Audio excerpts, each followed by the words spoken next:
It is just great to see you here, and I heard we had some walk-ins too, so it's kind of crowded, but it's a nice crowd, and I think you'll have a fabulous day here. We have a great speaker here this morning, and we're very fortunate that North Shore hospital systems, people in general, have embraced this. They understand how important the youth of Long Island are to everything we do here.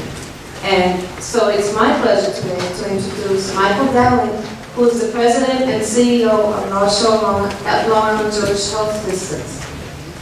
As the Health Systems President and Chief Executive Officer, CEO, Mr. Dowling oversees a healthcare network which delivers world-class clinical care throughout the New York metropolitan area. It's pioneering research at Feinstein Institute for Medical Research and a visionary approach to medical education highlighted by the Hofstra North Shore LIJ School of Medicine. The recipient of the National Quality Forum's 2010 National Quality Healthcare Award, North Shore LIJ is the largest integrated healthcare system in New York State with total revenue of more than $6 billion, with 15 hospitals and more than 200 ambulatory care centers throughout the region. North Shore LIJ is the nation's second largest nonprofit secular healthcare systems with more than 5,600 beds and a total workforce of more than 43,000 employees. And our CEO here that you're going to meet meets every single person when they're hired. I think that's something that he should be really proud of.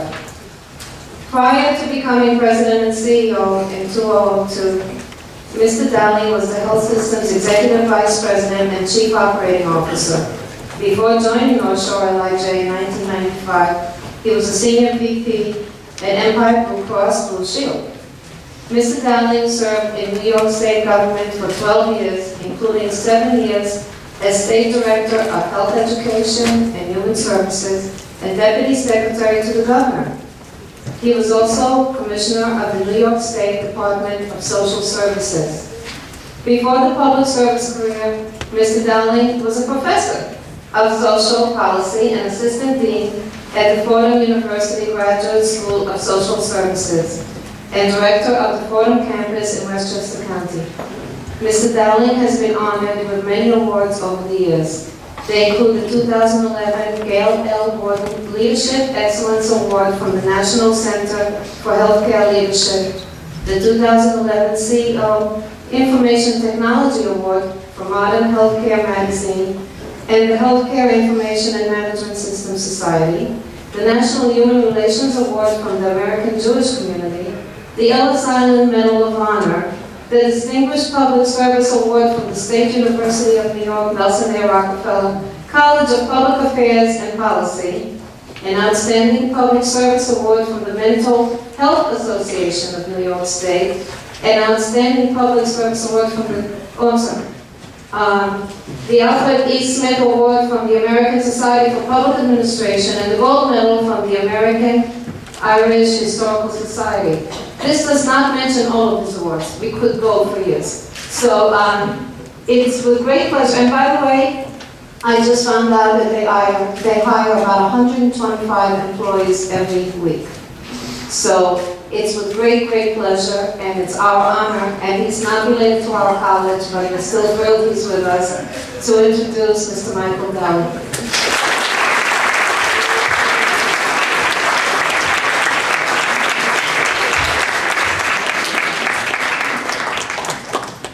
Thank you very, very much. I did want to clarify at the beginning that I do not own the college, but I wish I did, but I don't. And this is a wonderful school, by the way. This is a great place. They do wonderful, wonderful things. And I would like at the beginning just to thank the university here, the college here, and to thank your teachers, your school administrators, all the people that put all these programs together and have done it for the last couple of years. So you should feel very, very, very grateful and thankful that there are people that actually put the time in to make this kind of an event happen. So you should give them a round of applause.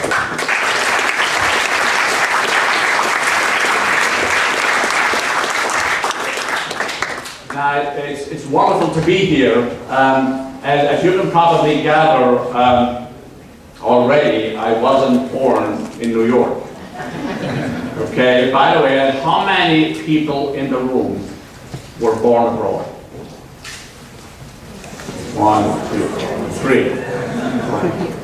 Okay, as you can gather, I tell people sometimes, because of my accent, that I was born in Brooklyn, and some people believe that. But as you can probably gather, I was born in Ireland. So what you're hearing is an Irish accent, even though when I go back to Ireland, because my whole family is still over there, they wonder why I have such a New York accent, because they're having a hard time when I go to Ireland understanding me, because they think my accent has changed a lot. But I hope that that won't be an impediment here. It is wonderful to be in this room. It is wonderful to be with young people who care and who are very, very concerned. And you are all here, as you know very well, because you were selected. You're here because you did something special, and you did wonderful papers, wonderful presentations, and your peers and your teachers and others decided that you deserve to be here. So in that regard, you have proven yourself to be leaders. And I'm going to come back to that point and talk about that in a little bit. And I'm going to be relatively brief, because I know with a generation like you like things to be done quickly. You don't necessarily like sitting, listening to long speeches. So I will try to be brief. And I also want to say welcome to all of the people that are on the next room that are not in this room. So for those of you that can see me on the other side, I also want to include you, obviously. Just because you're on the other side doesn't mean you're not an integral part of this event. But it's just wonderful to be here because, as I said, you care, you're concerned, you're interested in what happens to the community. You understand the idea of community. You understand that community is important, that the health of Long Island is important, that the future of Long Island is important, and you understand that you have a major, major role in making the future of Long Island and the state of New York, and for that matter, the United States, a better place. And that's a wonderful obligation that you all have. So I would ask you to take this unbelievably seriously. You understand the concept of interdependence. That if you have a community or a geographic region and one part of the community is not doing well, it affects every other part of the community, because we are all interrelated. Nothing stands just completely by itself. Everything is very, very integrated. And today, for the next number of hours, you'll get the opportunity to sit in workshops and to talk to faculty and talk to people that have been around for quite a while, dealing with some of the issues that you're concerned about. And I would ask you that when you're in those meetings, challenge them, ask questions. They're not as smart as they think they are. I know some of them. I know a lot of them. They're not as smart as they think. So challenge them, question them, learn from them. Because you can teach and you can learn. Part of learning is teaching, part of teaching is learning.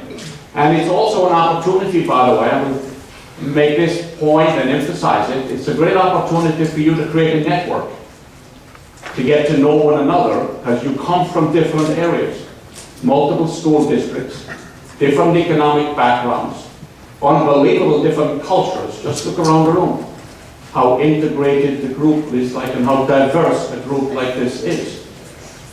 So you create a network, because if you stay involved, which I assume many of you will, 20 years, 30 years from now, many of you will be in leadership positions in various places.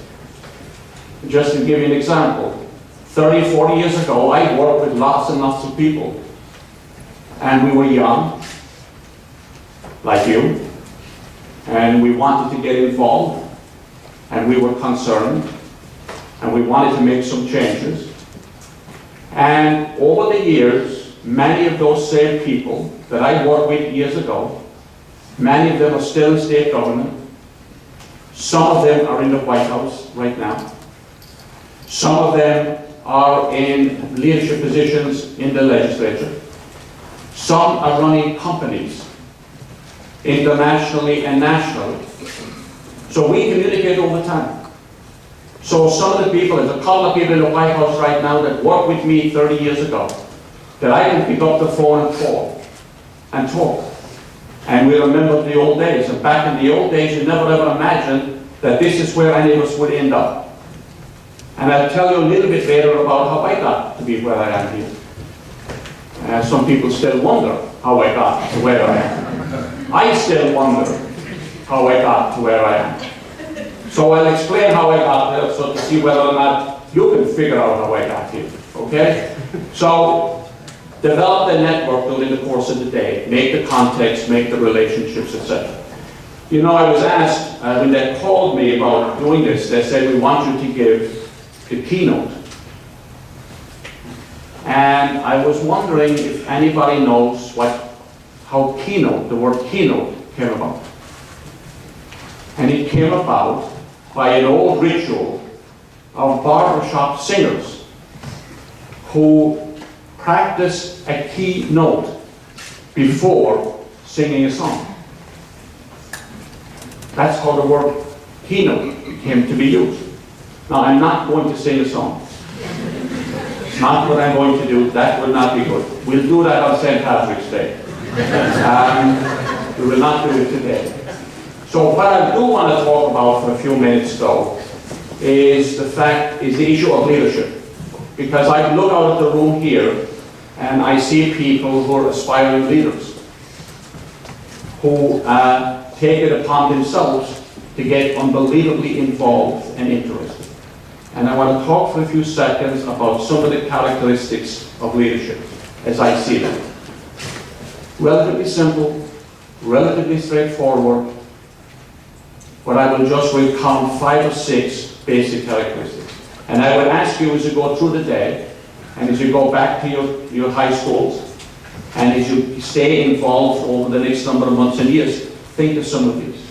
You know, one of the first characteristics of leadership is that leaders embrace change. Leaders are about change. It's about making things better. You know many people, and they like the status quo. They're happy doing just what they're doing. And that's okay. But to be defined as a leader, you want to challenge tradition. You want to challenge the old ways of doing things. You want to question all the time whether or not there is a better way to do something. You have always got to be asking the question, why?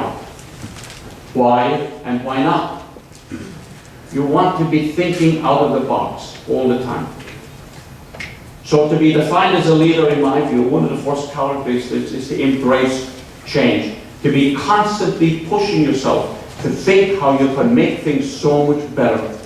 So that as you create a vision for how you would like it to be years from now,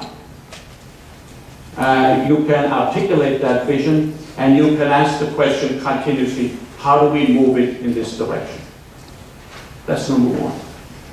The second thing about leadership, in my view, is that leaders are optimistic and passionate. You want to be upbeat. You want to be positive.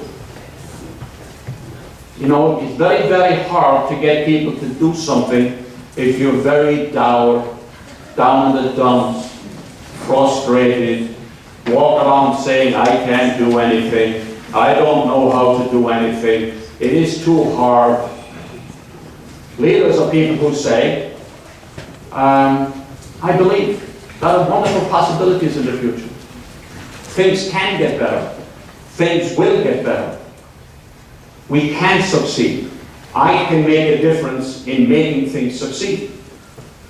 That's what leadership is about, and you have to be passionate about it. You've got to feel it.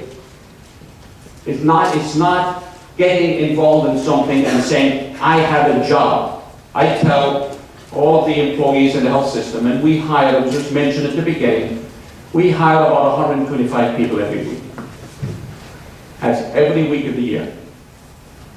I've had as many as 250 some weeks, but on average it's about 125. And many of them look like you. A little older, obviously, but look like you.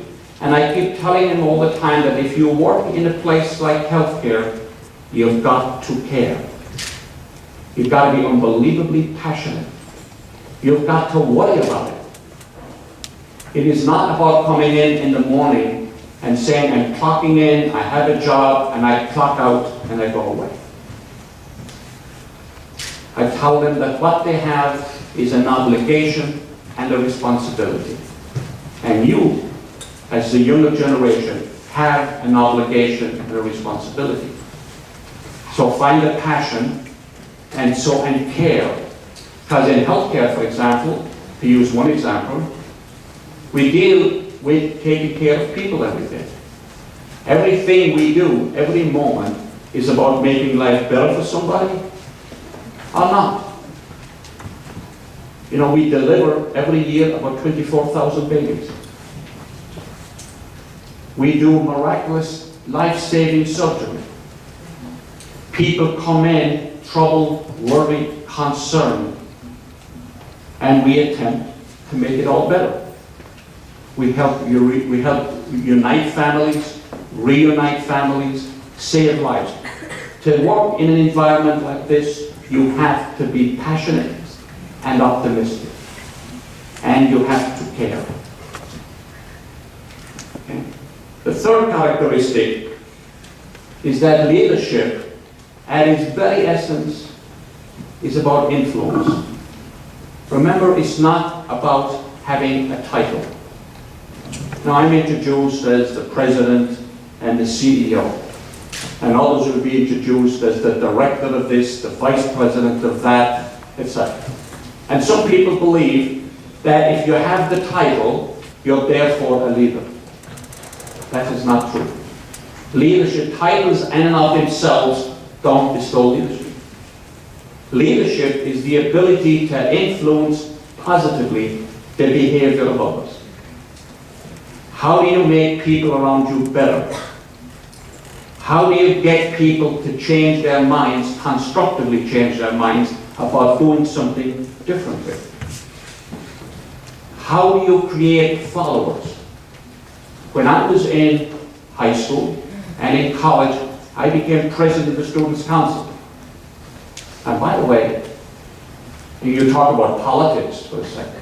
When you become president of the Students' Council in a university, it is the toughest political job you'll ever have. I've stood in forums like this when I was in university, and I had at one time the students, some of them are interested, some of them don't get that interested, and some of them want to cause a little bit of havoc, etc. So a guy, and I was standing like this, and the next thing, I was completely white. I was covered in flour. A guy put flour, you know, bacon, what do you make? Put it in a paper bag, wrapped it, threw it. It hit a rafter above my head. He aimed for the rafter. It broke. And I'm standing there like a ghost. And I kept going. I just pretended nothing happened. Okay?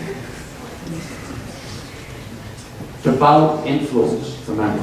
Leadership is about influence. Having followers, it's appealing to the heart as well as the head. You know, you can make a rational argument to somebody, and you'll sit back thinking, my argument is logical.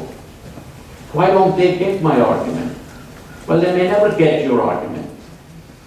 So you also then have to figure out how you appeal to the inner self in the person. How you appeal to the emotions, not just the rational thought process. And I'm sure you do this all the time. You do it all the time, maybe without even recognizing you do it, when you're trying to influence the behavior of others. Now, the key, of course, is you can influence people negatively, but you want to be influencing people constructively and positively. And that's the key, one of the key ingredients of leadership, is the ability to influence. If you can't influence, it's hard to be a leader. The other thing is you've got to be collaborative. You have got to make sure that you work very well with other people. And many of you in the workshops this afternoon, you've taken positions, you have a point of view about the type of way you'd like to see things change. But to make those changes occur, you've got to work in collaboration with others. Okay? And you never make the issue personal. You never fight against the person, you argue the issue. You don't dislike the person because they have an opinion that might be different than yours. It's a very, very important thing. If you watch the political campaigns these days, and I'm sure many of you are interested in the political campaigns, or you're disinterested in them because you find it to be pretty ludicrous. If you watch all of the discussions, there's very little discussion about the substance of any issue. The discussion is about knocking the individual with the position, rather than arguing the point about the position. They may be personal. He's a bad guy because he has that position. No, they're not bad people because they have a position different than yours. They have a different position. So you try to influence their behaviors to get them to change the position they might have. If you can constructively argue and appeal to the head and appeal to the heart, but you never make it personal. You work as part of a team. You listen. Some people just like to talk an awful lot, but you learn a lot by listening. You watch the body language. You watch how people say things. Because what people say can be very different than what they mean. This is why I'm a big believer in face-to-face contact. I'm a very strong believer in sitting together with somebody when you're trying to make a point. Because when you're sitting across from somebody, you can look into the eyes and you can get a sense as to whether it's real or not. It's very hard to do that remotely with all the new technology that's out there. Now the technology is good. The technology is beneficial. But sometimes there is nothing to substitute for the face-to-face contact. The other part of leadership, and you will come across this numerous times, and this will be the frustrating part, and you will get fed up. It's about accepting failure. Being able to accept failure. Not everything you would like to see happen will work. You'll have bumps along the road continuously. And remember that success is built on the back of failure. As you fail, you learn. All successes have resulted from fixing things that failed previously. So when you fail, you use it as a learning experience and you keep going. You may change your tactics. You may change the orientation. You may want to do things a little bit differently, but you don't get frustrated when you fail. And two other things. One is you always do what's right. You have a moral compass. You always ask yourself the question, is this the right thing to do? So you don't get yourself boxed into a position or take advantage of an opportunity that has short-term gain for you personally and very negative consequences for the community in the long run. You see this happening continuously these days. You don't have to watch the newspapers and watch the television shows too long without finding out how very bad things happen because people go off track. You, the younger population coming up, have to make sure that there is a core mission, core to your direction. And lastly, believe that everything is possible. Let me just raise a question about how did I end up where I am today? And it's an example, I think, and mine is no different than thousands of others. Sometimes I don't like talking about this, okay? Because sometimes people think, well, if you talk about your story, then you're kind of putting yourself as being something very, very special. I'm not doing that at all. But it just proves that you can actually end up in a place completely differently from where you think you might. You never know. In this room could be a future president of the United States. In this room could be a future governor or the head of a Wall Street company. Today you may not even want to think about being the head of a Wall Street company. But believe me, 5 or 10 years from now, you'll want to be head of a Wall Street company. You will dream about wanting to become head of a Wall Street company, some of you.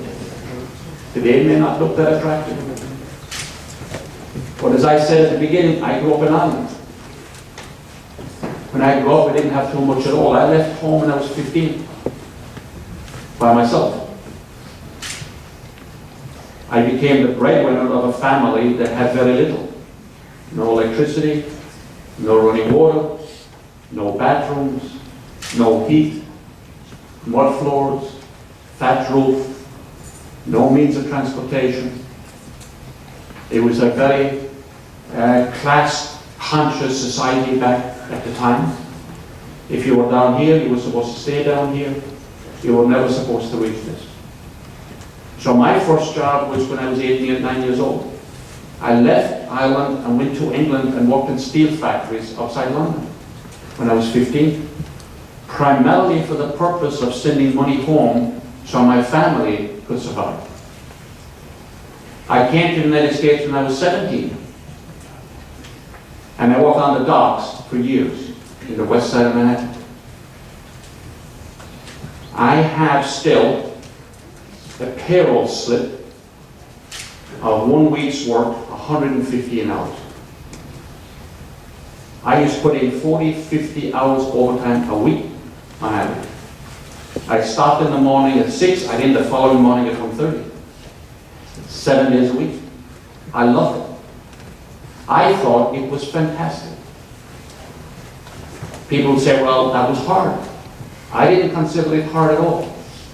I thought it was absolutely wonderful that I was able to work. It was manual labor, as you know, but I was able to work and send checks home every week and every other week to my family. And the interesting thing about it, one other interesting thing, and there are many people doing this today, and all of us should sit back and remember, many people in this room are probably holding a couple of part-time jobs. But this was a time when there were no phones. There were no cell phones. iPhones. What was an iPhone? I'm still trying to figure out what an iPhone is. I still get, I can use it, and every so often I've got to ask some of my staff, well, how do I get out of this thing, this app that I'm in? No Blackberries. So when I came to the United States, the only way that my parents knew that I actually had arrived was that when I got here, I wrote a letter. The letter took 2 weeks. So it was a month before I knew that I got my letter recognizing that they knew that I had been here. There were no phones. There was one phone eventually put in the village, where in my little village, in my little town. And this was an Irish village. Let me tell you what's in a standard, typical Irish village. There's a post office, there's a church, and what's the third one? A bar, a pub. Okay? Because when the guys went to church, they went to the pub right after. Okay? But there was a phone, a kiosk, on the little square. And I would write home and say to my parents, I will call that phone 2 weeks from Saturday at 7 o'clock. So at 7 o'clock, 2 weeks from Saturday, I would call home. Now, 50% of the time, the call never went through. Right? And because the systems were not that good back then. And my mother would get on the phone, but my mother was deaf. She was totally deaf. Had been deaf since she had an infection when she was 6 years old and was completely deaf. The only way you got attention from my mother was kicking the floor, making a sound, like do something on the floor, she'd feel the vibrations. Okay? So, fast forward, come over here, I worked on the docks, I worked in construction, I worked as a plumber, I go to college, I ended up in Fordham faculty. They asked me to teach a course. I took a course, it went okay, they asked me to take a second course, I did the second course. Then they said, would you like to come full-time? I went full-time. Then I was offered a job in Westchester, in Rockland County. Somebody said, would you take the job in Rockland County? I said, sure.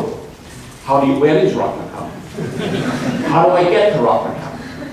No car. I said, I'll take the job. The hell, I'll figure out how to get to Rockland County. I stayed buses and walk along the highway for a period of time. And then I started to move forward, then I stayed on faculty, and then Governor Cuomo gets elected. And I had been involved in a lot of stuff, and the administration called and said, would you like to join the administration? Which I did. And a number of people, Mark Salazzo's in the back there, has worked with me in Albany, has worked with me for 29 years now. He's one of the people who worked with me in Albany. Then, in Albany, it kept moving, then got recruited to come to North Shore years later. So when I think back of working down in the docks and thinking, would I ever be standing head of a healthcare system? It was like you couldn't imagine it. But it happens. It happens. So whatever your circumstance, if you come from a family that is very well to do, it doesn't happen automatically just because you come from that family. If you come from a family that's not doing well, that has economic issues or problems, it doesn't mean that you can't do it because you come from that family. It means, my point is, everything is possible. Everything is possible. So I say to you, feel proud, be optimistic, be very, very positive. We're very fortunate. You are very fortunate. You're getting a great education. You have people who care. The future is way out there for you to grab. There's a lot of good things happening. If you listen to the news, you will think everything is negative. It's all bad all the time. That is not the case. Lots of great people trying to do great things, many of them succeeding remarkably. Wonderful things are happening. You know the story of the cup being half empty or half full? It's half full. In my eyes, it's always half full. Looking at it the other way comes from having an attitude, a negative attitude. And you know what? A positive attitude is a passport to a good future. And as you go along the road, build bridges, not walls. Build relationships. And I'd ask you to do one last thing before I close. Give some thought as you go through the program today as to who, and you're young, but obviously concerned and engaged. Ask yourself the question, who is the person or persons in my life up to this point that made a real difference in making me what I am? Remember, none of us do anything alone. Everybody is the result of the tapestry of influences by all those people that come in contact with our lives. There are people behind all of us that helped us, mentored us, coached us, incentivized us. Who in your life is that person or persons? Is it your parents? Is it a teacher who had that special influence on you? Is it a friend? Is it another family member? Who is that person? And when you identify that person, because there is such a person or persons, when you identify them, say thanks. And then become that person to other people. You now become the influencers, the positive motivators of others. And by doing so, you will change the community for the better. So congratulations. And I would say one last thing here. I do know that at the end of today, many of you are going to get some awards. Okay? Because of your participation and your activity. And let me say what we as the health system will do. For the people who win whatever awards they are, I'm not exactly sure the detail of the awards, right? But there's a bunch of you will get something. Okay? For those who win the awards, if any of you are interested in a summer internship at North Carolina Jail, we'll provide it for the award winners. If you're interested in healthcare, If you're interested in summer internship, we will provide it at North Shore Legends. Okay? So feel good about yourself. Thank you.